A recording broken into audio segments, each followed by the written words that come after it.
Turma de Processo Civil, Procedimentos Especiais, pessoal, vamos chegando para mais uma videoaula aqui no YouTube. Senhores, nesta videoaula nós vamos tratar de mais uma ação de procedimento especial, ação de embargos de terceiro. Coloque aí então o título da nossa videoaula, nossa matéria de hoje, embargos de terceiro. Pessoal, vocês conseguem acompanhar comigo base legal, onde que está regulamentado isso no CPC? A partir do artigo 674. Artigo 674 e seguintes. Senhores, qual que é o objeto dessa ação? Objeto, porque a partir do objeto eu consigo apresentar a vocês a decisão judicial em processo alheio. Olha só, a rigor, os provimentos judiciais, eles produzem efeitos, irradiam seus efeitos nos limites da relação processual, ou seja, apenas as partes envolvidas no litígio, autor e réu, é que experimentam os efeitos da decisão judicial. Contudo, quando nós estudamos esta ação de procedimento especial, os embargos de terceiro, essa lógica muda, ela se relativiza, porque os embargos de terceiro pressupõem exatamente uma decisão judicial prolatada em outro processo, do qual este terceiro não integra, não faz parte, não integra subjetivamente a lide, mas nesta lide, entre duas pessoas, a decisão judicial prolatada neste outro processo repercute na esfera jurídica de um terceiro. Então, a gente tem uma relação litigiosa entre João e José, mas a decisão judicial estabelecida, prolatada nesse processo entre João e José, repercute na esfera jurídica de Antônio. Portanto, Antônio é o terceiro. Por quê? Porque ele é impactado por essa decisão judicial prolatada em processo alheio, do qual ele não integra, ele não faz parte, ele não está integrado subjetivamente naquela lide, mas aquela decisão judicial repercute na sua esfera jurídica. Exatamente em razão disso é que Antônio, porventura então impactado pelos efeitos dessa decisão judicial prolatada em processo diverso, prolatada em processo alheio, nasce para Antônio o direito subjetivo de manejar os embargos de terceiro nas hipóteses previstas pelo artigo 674, parágrafo 2º. O artigo 674, parágrafo 2º, traz ali alguns incisos, traz 4 incisos que reconhecem a condição de terceiro para que haja o ajuizamento desta ação. Então, vamos colocar aqui o cabimento da ação de embargos de terceiro. Vou colocar aqui a referência ao dispositivo, é o artigo 674, parágrafo 2º e seus incisos. Nós temos os incisos de 1 a 4. Tá? No artigo 674, parágrafo 2º, seria bem interessante que você abrisse o seu vadimeco ou abrisse uma janela aí no seu computador para que você acompanhe comigo. Vou fazer algumas observações atinentes a estes terceiros que têm essa condição reconhecida para o ajuizamento da ação de embargo de terceiro. A lógica é essa: um terceiro que não integra o processo, mas experimenta, além das próprias partes envolvidas no litígio, também um terceiro é impactado com a decisão. E é exatamente para esta condição de terceiro que o artigo 674, parágrafo 2º, vem indicar as hipóteses em que os embargos de terceiro são cabíveis. Senhores, primeira hipótese que a gente tem que entregar atenção aqui para a nossa aula: o cônjuge ou o companheiro. Senhores, imagine que o cônjuge ou o companheiro esteja sendo executado. Tá? E o outro, o seu companheiro, ele pode ser atingido por uma eventual decisão prolatada em um processo que ele não integre? Claro que sim. Quando falamos do cônjuge ou companheiro, algumas considerações se colocam obrigatoriamente. Primeiro, o cônjuge ou companheiro, ele ajuiza a ação de embargo de terceiro para defender a sua ameação ou bem de família. Então, quais são as hipóteses em que o cônjuge ou companheiro se legitima para o ajuizamento da ação de embargo de terceiro? Para defender a sua ameação ou para defender que aquele bem seja um bem de família. Senhores, olha só. Se o bem for indivisível, não cabe embargo de terceiro. Se o bem for indivisível, não cabe embargo de terceiro. Por quê? Simplesmente porque a sua cota-parte é protegida como um produto da alienação. O produto é indivisível, mas você vai liquidar aquele bem. Você vai alienar aquele bem. A cota-parte do cônjuge já está protegida. Então, se o bem for indivisível, não cabe ação de embargo de terceiro. Ok? A ação de embargo de terceiro pelo cônjuge ou companheiro se justifica quando o cônjuge ou companheiro vai defender a sua ameação, ou então para proteger o próprio bem, acusando aquele bem como um bem de família. Porque quando ele acusa que aquele bem é de família, ele protege inclusive a cota-parte do outro. Mas a sua cota-parte é atingida, mas a do outro também acaba sendo atingida. Mas se ele reputa que aquele bem é de família, ele pode ajuizar a ação de embargo de terceiro nesse sentido. Vamos colocar aqui, para a gente deixar organizado. Olha só, vou colocar aqui, ó,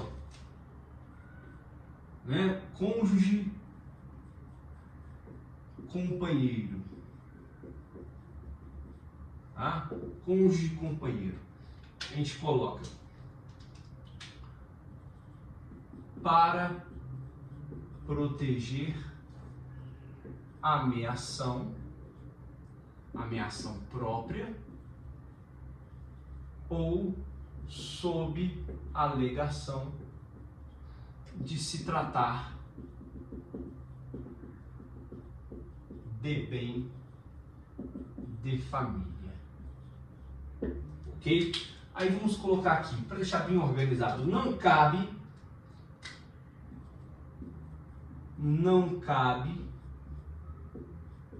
caso se trate de bem indivisível. Vou acrescer aqui, ó, não cabe se a dívida foi contraída em benefício, em proveito da família, da unidade familiar. Senhores, olha só. Para proteger a ameação própria ou sob alegação de se tratar bem de família, pode haver o ajuizamento de embargo de terceiro. Não cabe, contudo, o ajuizamento de embargo de terceiro pelo cônjuge ou companheiro, caso se trate de bem indivisível, porque a sua cota-parte já vai estar protegida em razão da alienação. Terceiro, não cabe se a dívida foi contraída em proveito, em benefício da entidade familiar. Se aquela dívida que redundou, que deu ensejo àquela execução e, por conseguinte, à constrição do bem, se aquela dívida foi contraída em benefício da entidade familiar, este cônjuge ele não estará protegendo a sua ameação. Ele não estará protegendo a sua ameação. Se ele não está protegendo a sua ameação, por que ele não está protegendo a sua ameação? Porque a dívida ela é oponível para ambos, tanto para si como para o próprio cônjuge companheiro que contraiu a dívida. O cônjuge companheiro contraiu a dívida em seu nome, mas em proveito da unidade familiar. Se foi a dívida contraída em benefício da entidade familiar, este cônjuge não é terceiro.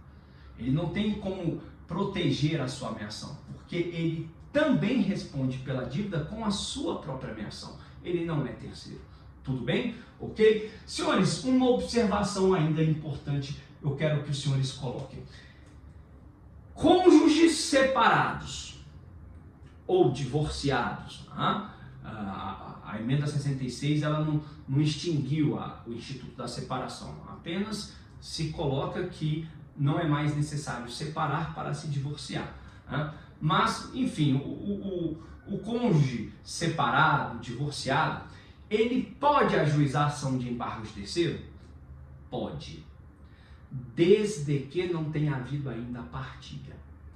Porque às vezes se decreta o divórcio no processo, mas ainda não houve a partilha de bens. Enquanto não houver a partilha de bens, ainda assim há legitimidade para o cônjuge ou companheiro promover o ajuizamento da ação de embargo de terceiro.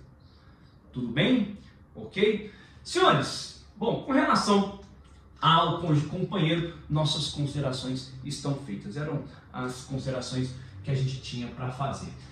Outro inciso aí do artigo 674, parágrafo 2º, diz respeito àquele terceiro que adquire o bem em fraude à execução. Olha só, havia um entendimento do Superior Tribunal de Justiça. Então vamos imaginar aqui que João esteja executando Pedro. João esteja executando Pedro. Pedro, temendo a execução, aliena um bem seu para Antônio. Ok? Então Antônio é o terceiro adquirente. Antônio adquiriu um bem de Pedro e essa alienação se deu em fraude à execução. Por quê? Porque Pedro enfrenta uma execução contra si. João promove uma execução contra Pedro. Pedro, temendo a execução, aliena seu patrimônio para Antônio. Este adquirente Antônio, ele pode, porventura, ajuizar uma ação de embargos de terceiro, exatamente por conta da constrição judicial que venha a recair sobre o bem objeto da alienação. Antônio, então, segundo o artigo 674, parágrafo 2º inciso, vai se colocar nesta condição de terceiro, buscando uma tutela para proteger esse bem que foi adquirido. Senhores, antes, o entendimento do Superior Tribunal de Justiça era que o exequente João tinha que provar a má-fé do adquirente Antônio. Então, João, exequente, executando Pedro, é que tinha que provar a má-fé de Antônio ao adquirir o bem. Não é esse mais o entendimento. O entendimento mudou. Agora, Antônio é que deve provar a sua boa-fé. Se Antônio provar a sua boa-fé, ele conseguirá ter a proteção do seu bem mediante a ação de embargos de terceiro. Beleza? Ok? Maravilha. Outro inciso que aparece no artigo 674, parágrafo 2º, é o credor com garantia real. Por quê? Porque aquele objeto sobre o qual recai o direito de garantia, acaso penhorado, o que se exige? Que esse credor tenha sido intimado lá atrás. Quando esse bem foi penhorado, esse credor tinha que ter sido intimado. Se ele não foi intimado, se ele desconhece o que está acontecendo, então ele se coloca na condição de terceiro e, para evitar a perda desse objeto, deste bem, ele pode ajuizar a ação de embargo de terceiro. Então, aquele bem sobre o qual recai um direito real de garantia, ele pode ter por esse credor, esse titular do direito real de garantia, pode ter o ajuizamento da ação de embargo de terceiro. Beleza? Mais um inciso aí do 674, parágrafo 2º, diz respeito àquele que sofre constrição de um bem seu em razão do incidente de desconsideração de personalidade jurídica. Ou seja, desnuda ali o véu, o manto de proteção da pessoa jurídica para atingir os bens do sócio. Senhores, é possível que este terceiro, o sócio, venha se valer da ação de embargos de terceiro? É possível, desde que ele não tenha participado do incidente lá atrás. Se ele participou do incidente, então ele não é terceiro. Agora, sem que ele tenha participado do incidente de desconsideração da personalidade jurídica, aí sim ele se coloca na condição de terceiro, nos termos do artigo 674, parágrafo 2º. Tudo bem? Beleza? Maravilha. Senhores, esses comentários que acabo de apresentar a vocês são relativos aos incisos 1 a 4 do artigo 674, parágrafo 2º.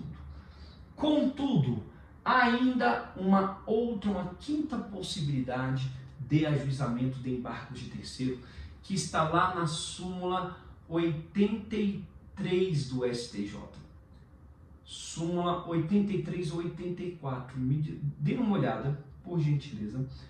A súmula 83 do STJ vai dizer o seguinte: o promitente comprador, para a jurisprudência do STJ, o promitente comprador, ele já é titular de um direito real. Então, eu quero adquirir um imóvel. Existe o contrato, eu sou o promitente comprador. Porém, eu ainda não concluí todo o processo do negócio jurídico. Eu ainda não registrei o imóvel. É isso, o imóvel não está no meu nome. Ora, mas eu já sou titular de um direito real. Se eu assino o contrato de promessa de compra e venda e no curso da conclusão desse contrato recai uma penhora sobre este bem que eu estou comprando, já paguei um sinal, independentemente de ter pago o sinal. Estou apenas aqui elucidando, tentando colocar uma situação prática. Assinou o contrato, com ou sem pagamento de sinal, você se torna titular de um direito real. Porque o contrato de compra e venda, de promessa de compra e venda para o STJ, o contrato de promessa de compra e venda para o STJ já tem natureza de direito real, você já é titular do direito. Este objeto, este bem objeto do contrato de promessa de compra e venda, ele já passa a ter proteção oponível por este terceiro, por este promitente comprador. Se suceder, portanto, uma penhora sobre este bem, pode, segundo a súmula 83 do STJ, 683, 84, dá uma olhada aí no vadimécum, por favor, ele pode ajuizar a ação de embargo de terceiro. Então, afora o artigo 674, parágrafo 2º e incisos, nós temos essa súmula aí também para ser considerada. Beleza? Ok? Maravilha! Exploramos aqui as hipóteses de cabimento. Quero ir para o tópico 4. Tópico 4, vamos colocar aqui o tópico 4, dando sequência aqui ao nosso quadro, à nossa organização.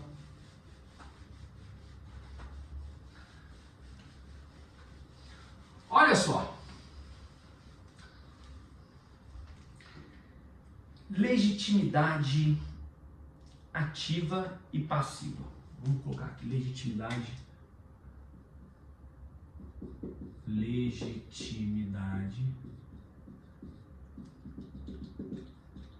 ativa e passiva. Bom, o legitimado ativo,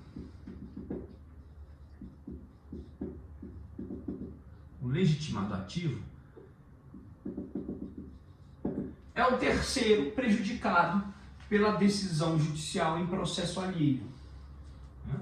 É o terceiro prejudicado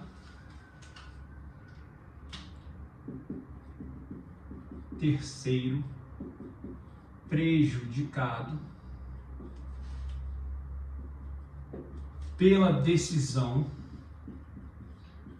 judicial em processo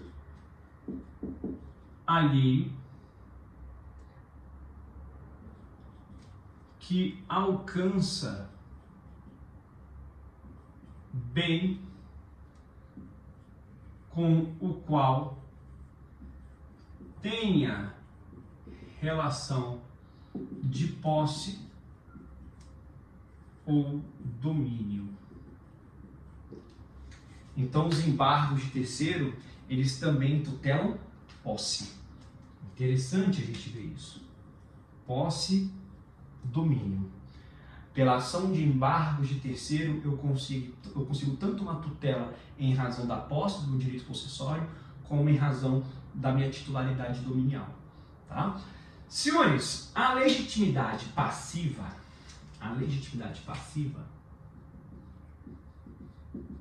legitimado passivo.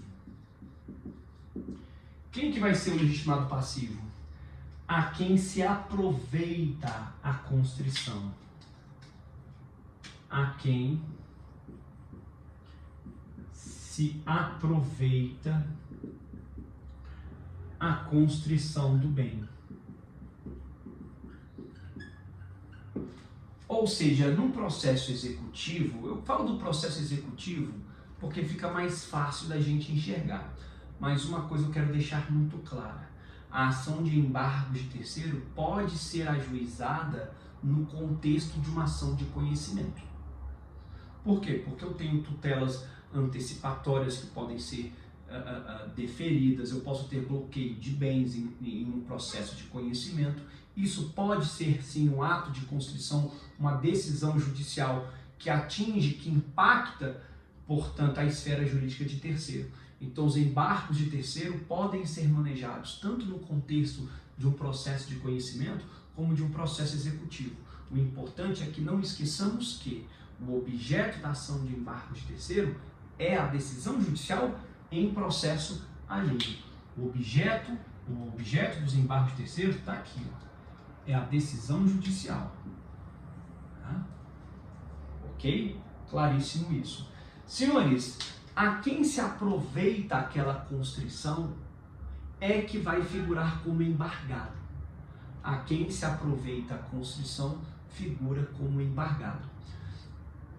Todavia, pode ser que haja necessidade de formação de um litisconsórcio na ação de embargos de terceiro.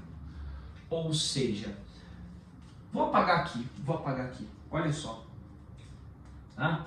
Estou aqui falando da legitimidade passiva 4.2, tá? Estou a apagar o quadro. Olha aqui.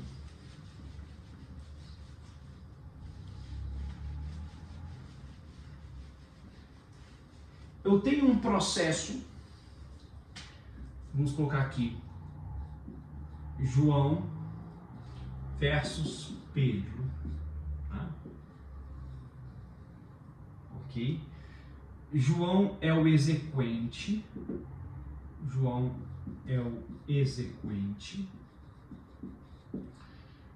E Pedro é o executado. A constrição do bem em um processo executivo aproveita quem? Aproveita o exequente. Então, em uma ação de embargos de terceiro, olha aqui, numa ação de embargos de terceiro, o terceiro, Antônio, que vai ser o embargante, ele vai demandar quem? Ele vai demandar João. Porque João é o exequente. A constrição, a decisão judicial que promove uma constrição sobre o bem, é proveitosa ao João, que é o exequente. Então, Antônio é o embargante e João vai ser o embargado. Esse aqui é o primeiro cenário, o cenário A. Mas eu tenho um cenário B, em que Antônio, embargante, coloca no polo passivo como embargados João e Pedro. Os dois no polo passivo. Por quê? Porque pode ser que neste segundo cenário B, Pedro tenha indicado o próprio bem, a penhora em favor de João. Se Pedro houver indicado bem a penhora, então Pedro também vai figurar como embargado. Apenas se o executado Pedro, porque no processo executivo, o executado não pode ele indicar um bem seu a penhora? Pode. Se o próprio Pedro, portanto, houver indicado bem a penhora, nessa circunstância, então Pedro vai figurar como embargado ao lado de João, formando um litisconsórcio passivo necessário. Perfeito? É assim que a gente dimensiona aqui a legitimidade passiva. Tá certo? Maravilha. Senhores, competência. Competência. E aí? Competência.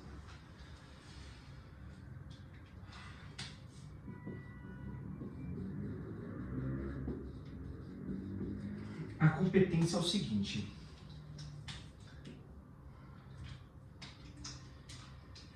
será uma competência funcional. Competência funcional, ou seja, do próprio juízo que emanou, que determinou, que deu a ordem de constrição. Competência funcional do próprio juízo que deu a ordem de constrição. Senhores, olha só. Prazo para ajuizamento. Prazo para ajuizamento dos embargos de terceiro. Eu fui enfático em dizer que os embargos de terceiro podem ser ajuizados tanto no contexto do processo de conhecimento como no processo executivo. Quando os embargos de terceiro são ajuizados no contexto do processo de conhecimento, então estes embargos poderão ser ajuizados até o trânsito em julgado da sentença. Então, olha aqui, no processo de conhecimento,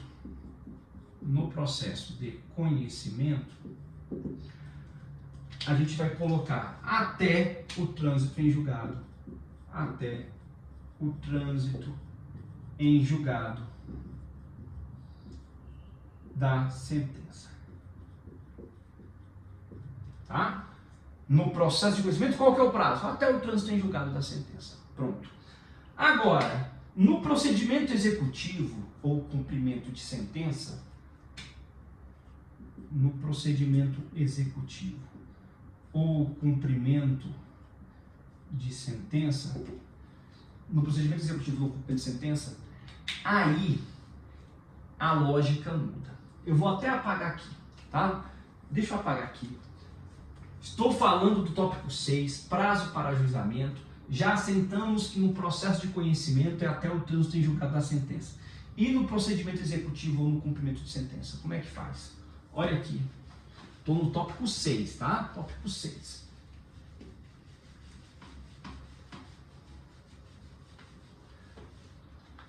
Senhores,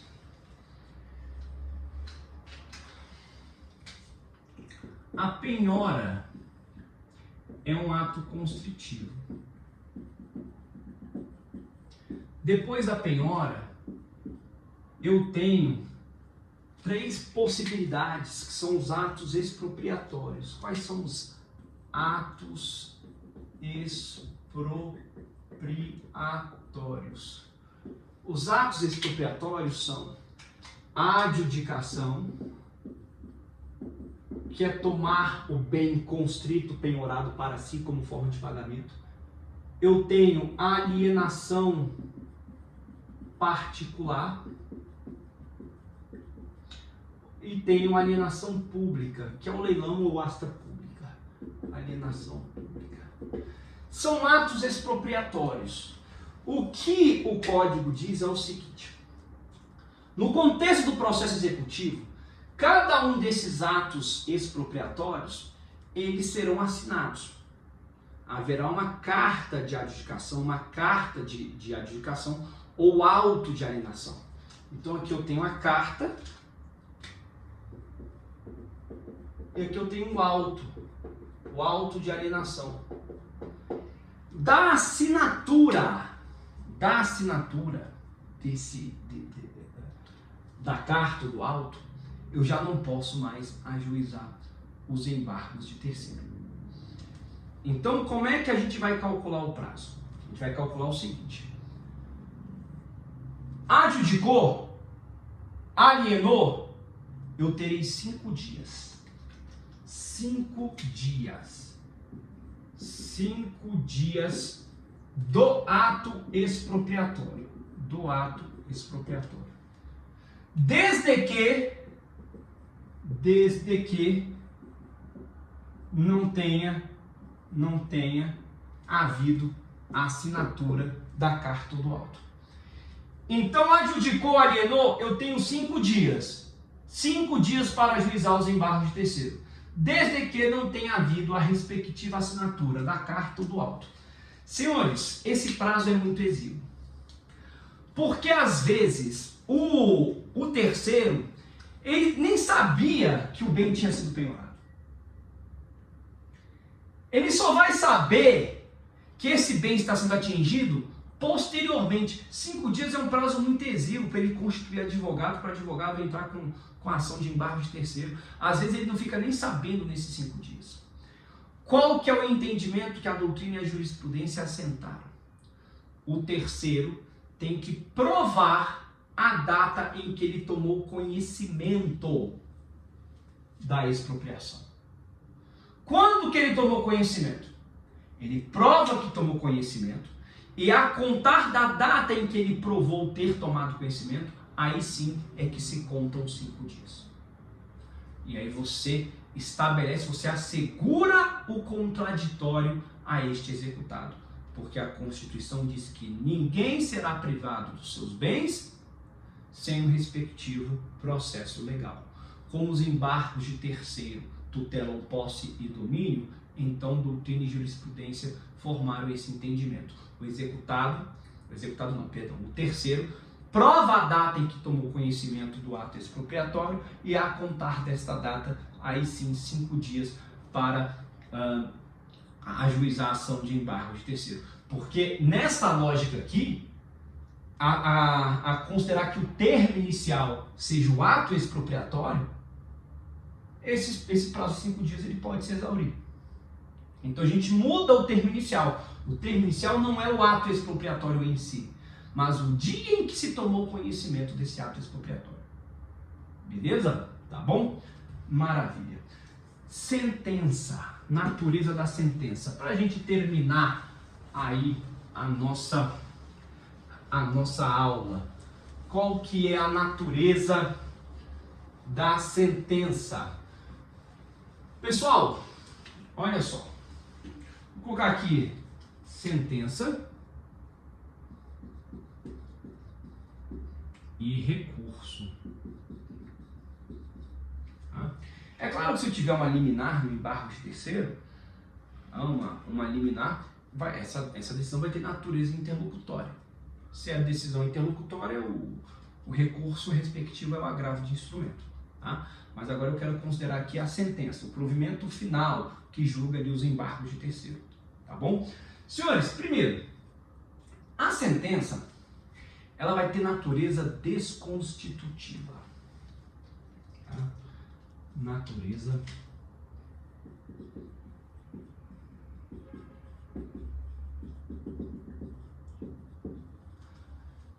mas eu quero ainda fazer algumas observações. Por que natureza desconstitutiva? Porque o ato de penhora ele é desconstituído. A expropriação é desconstituída. Os embargos de terceiro visam exatamente desconstituir a eficácia daquela decisão judicial. Não se trata de uma reforma porque não é um recurso.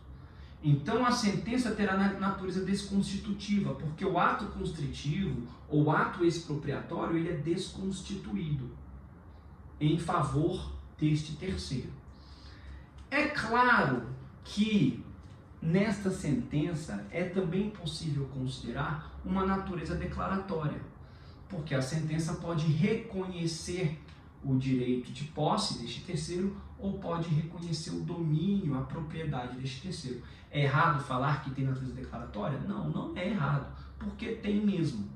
Todavia, a gente não pode jamais se esquecer de frisar a natureza desconstitutiva, porque essa é a que tem primazia. A sentença nos embargos de terceiro promove uma desconstituição do ato constritivo ou do ato expropriatório. Tudo bem? Ok? Ela paralisa a eficácia. É interessante a gente saber também que a sentença nos embargos de terceiro paralisa a eficácia. Por quê? Porque às vezes a penhora ainda nem se consumou.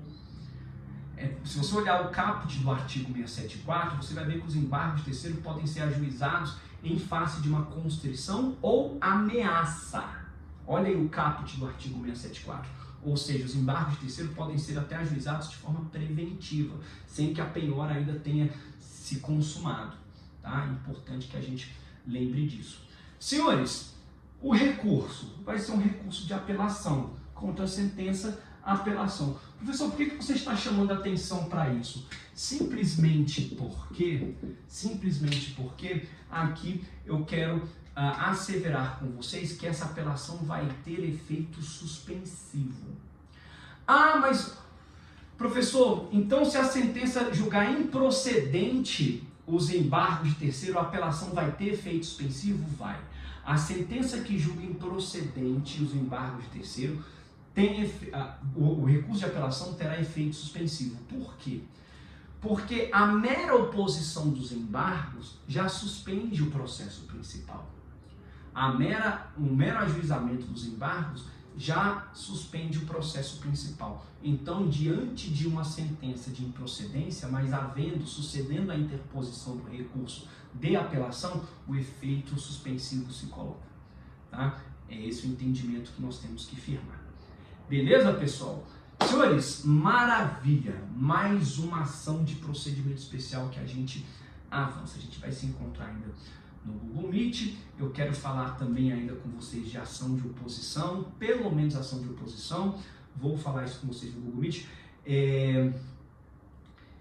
Pelo menos ação de oposição para a gente poder fazer eu submeter a vocês uma bateria de exercícios. Talvez a gente acrescente mais uma ou outra ação, mas pelo menos embargo de terceiro, oposição, mais uma outra ação no máximo, e a gente já vai se confrontar com exercícios para nós. Vamos avançando com segurança, com vagar, dando aí a nossa matéria. Vai dar tudo certo, o calendário muito bem administrado aí para o nosso cronograma. Tá bom? Pessoal, obrigado, até a próxima.